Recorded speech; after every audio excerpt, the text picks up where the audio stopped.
out everyone. So, let's do the cooking time. So, ngayon, magluluto po tayo ng nilagang baboy, guys. Ayan, meron na tayo ditong baboy. Ayan, ating baboy na ilulutuin.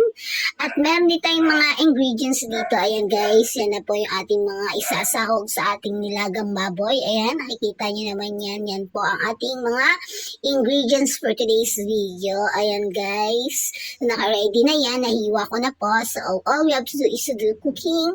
At yan, nagpapainit na ako ng mantika. Nilagay na natin yung luya, ang sibuyas, nilagay na rin natin, halo-halo.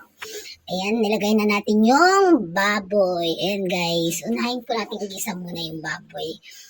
Ayan, para mas masarap, halo-halo. Ayan guys, halo-halo pa rin. Palabasin muna natin yung taba ng baboy. Ayan. Yun guys, halo-halo. And then, nilagyan na natin ng tubig para palambutin yung baboy. At yun, nilagyan na natin ng paminta at asin. At then, nilagyan na natin ng patis. Ayan guys, kumukulo na siya. Ayan, nilagay na natin. Then, malambot na yung baboy. Nilagay ko na yung patatas dyan. And then, nilagay ko na rin yung mais. Ayan, nilagay ko na yung mais at patatas. Pinagsabay ko na po sila. And then, tinunaw ko po yung pork cubes sa mainit na sabaw. Ayan siya, inalo ko na dyan sa ating nilagang baboy. At yan, dahil luto na yung patatas at mais, nilagay na natin yung sitaw, guys. Ayan, nilagay na natin yung sitaw. Ayan, sarap, di ba?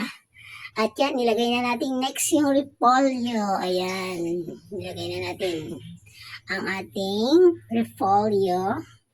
Next, nilagay na rin natin yung saging at sunod natin yung sili. Ayan guys, lapit nang maluto ang ating nilagang baboy. It's yummy. So, let's eat. And ready to serve na ang ating nilagang baboy, guys. Let's eat. Happy tummy. Thank you for watching. And please do like and share my video. Thank you for watching. Mwah!